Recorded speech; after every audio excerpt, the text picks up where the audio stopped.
There once was a miller who had 3 sons, a mill, a donkey, and a cat. The sons worked in the mill. The donkey brought in the grain and carried away the flour. The cat chased away the mice to stop them from eating the grain.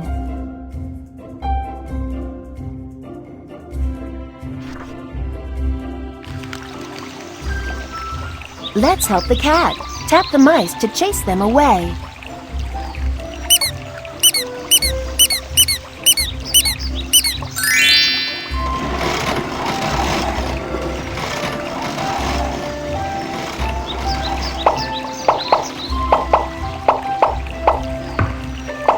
Thanks for chasing away the mice. Time for a cat nap.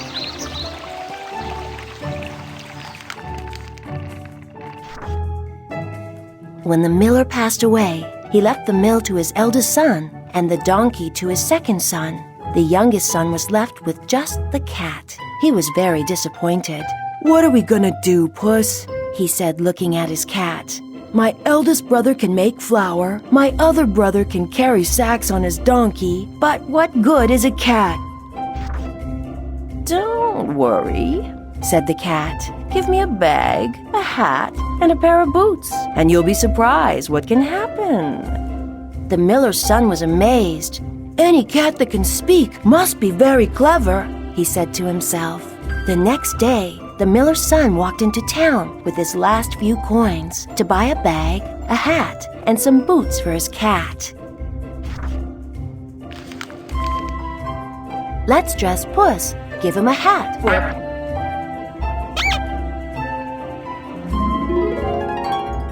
Arg! Shiver me timbers! I can't see with this patch on. Yee-haw! I love my cowboy hat, but these boots are too tight. An astronaut? Awesome! But it's very dark in here. Try these boots.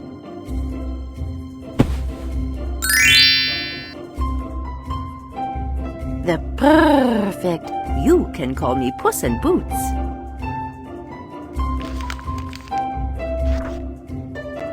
Puss proudly put on his boots and hat, threw the bag over his shoulder, then walked down the road just like a person. Puss soon arrived at the mill, where he grabbed a few handfuls of grain. Dropping them in his bag, he set off again. The king who ruled the land longed for a garden filled with wonderful animals. Alas, the creatures in his kingdom were easily scared, and no hunter could catch them. But Puss had a clever plan. Puss walked deep into the forest, opening his bag wide. The cat scattered a handful of grain on the ground. Then he hid in the bushes and waited. Just as the sun was setting, a beautiful peacock saw the grain, wandered over, and hopped into the bag. Snap! Puss quickly shut his bag tight and caught the peacock. Then he ran to the king's castle as fast as his legs would carry him. Help Puss run to the king's castle. Tap him to jump over rocks and bushes.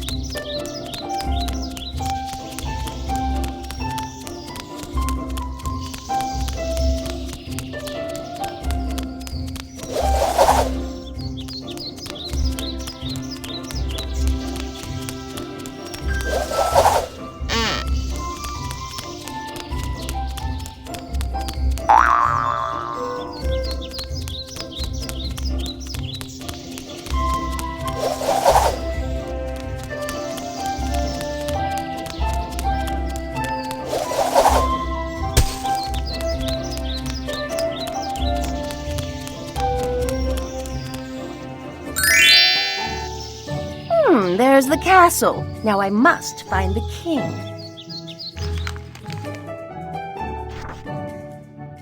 Puss marched into the castle and asked to see the king. Amazed by the sight of a talking cat, the guards let him in. The cat was brought before the throne. There, with a low bow and a wave of his hat, Puss opened his bag and let out the peacock. "Your Majesty," he said, my master, the Count, sends you this gift." When he saw the peacock, the king was delighted. "Thank your master for his kind gift," He said. "This peacock will look beautiful in my garden. In return, please go to my treasure house. There, fill your bag with your weight in gold."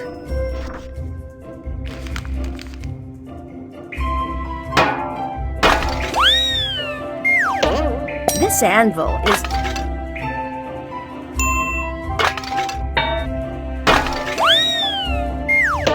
The gold bars are...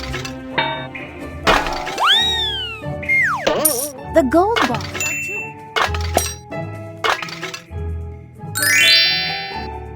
Meow. Just right. The miller's son will be very pleased. While Puss filled his bag with gold, the miller's son was wondering where his cat had gone. "What a fool I am," He cried. "to spend my last coins on boots for a cat." Just then, Puss walked up and opened his bag. A shower of gold coins tumbled onto the ground. "Look what you get for buying those boots," Puss said with a grin. "Soon you will be even richer. I told the king you are a count." The next evening, Puss went back to the forest. This time, he caught 2 rabbits in his bag. Once more, the cat went to the king and said they were a gift from his master, the Count. Each and every day, Puss brought a new animal to the king for his garden. After 3 weeks, he decided to catch something really special. Help Puss collect some butterflies. Tap on a paw when a butterfly is close by.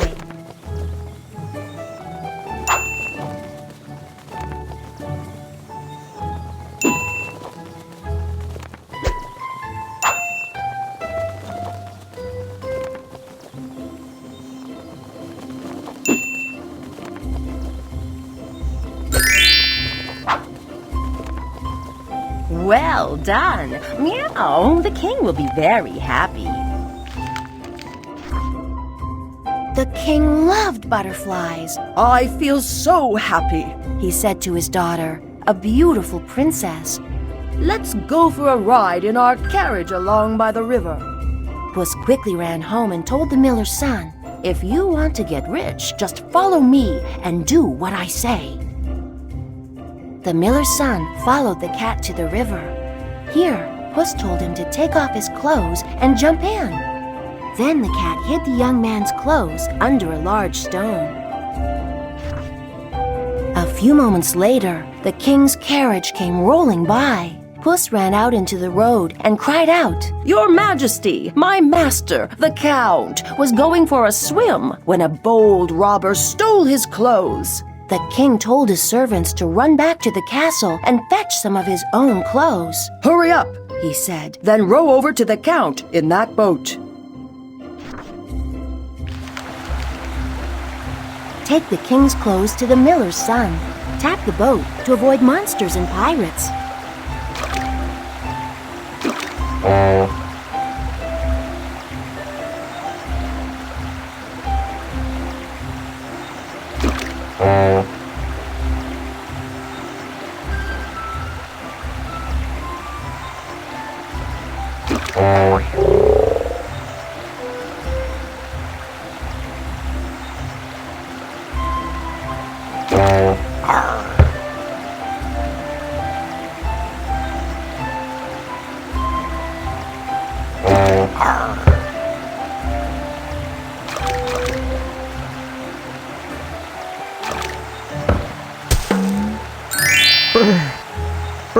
"Thank you. What fine clothes."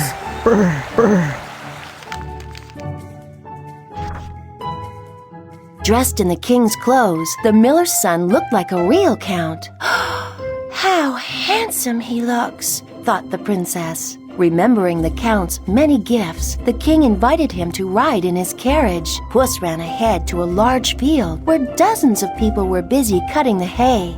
"The king is about to ride by," he said. "When he asks who owns this field, you must say, The Count! The people were so scared by the sight of a talking cat, they agreed. Soon after, the king drove by and asked who the fields belonged to. The workers replied, "The Count, Your Majesty." What a rich man he must be, said the king to himself. I wonder if he is clever too. So the king decided to play a game with the Count to test his wits. Help solve the puzzle. Find the ball hidden under the cups.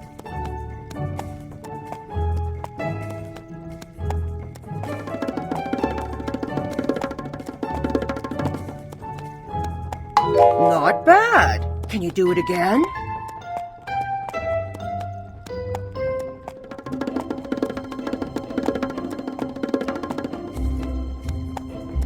Pretty good. Now try this.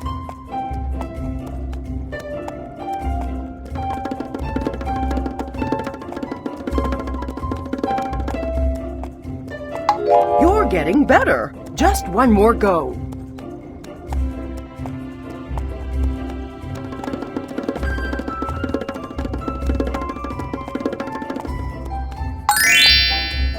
Wow, you're so clever.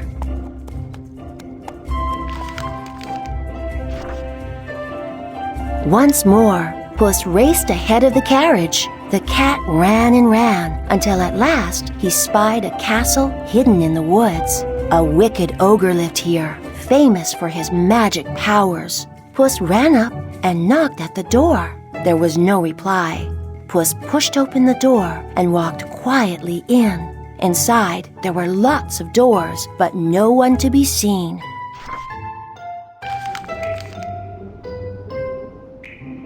Explore the castle.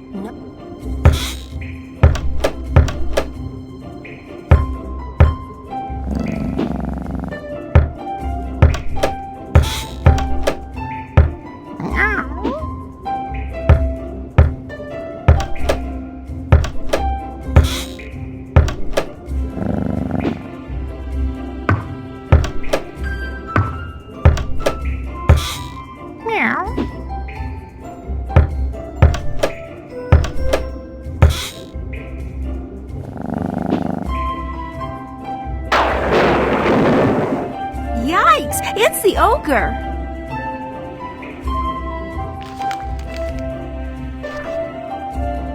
The fearsome ogre terrified Puss. Though he was shaking in his boots, the cat said boldly, "I am Puss in Boots. I hear you can change into any animal you like." "Easily," said the ogre proudly. "Just name the animal." See what animals the ogre can change into. Tap the button to spin the wheel.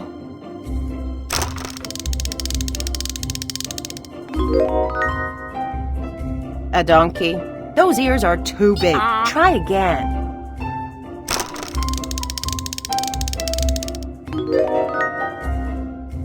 An elephant. Too big. Try something smaller.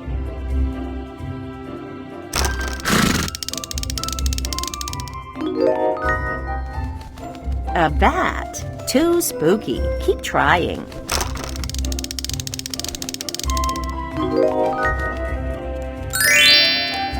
Aha! A mouse. Now I can catch you.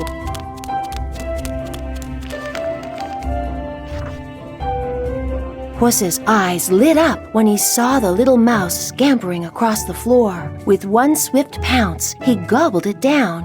And that was the end of the ogre. Not long after, the king's carriage came upon the castle. Puss, hearing the rumbling wheels, ran to the gate and cried, "Welcome to the Count's castle!" What a fine castle, said the king. Dear Count, you would make a good husband for my daughter. The princess agreed, for the miller's son was kind and handsome. A year later, the princess and the miller's son were married. They lived happily ever after in the ogre's castle. As for Puss, he spent his days strolling through the town in his boots or warming himself by the fire in the great hall.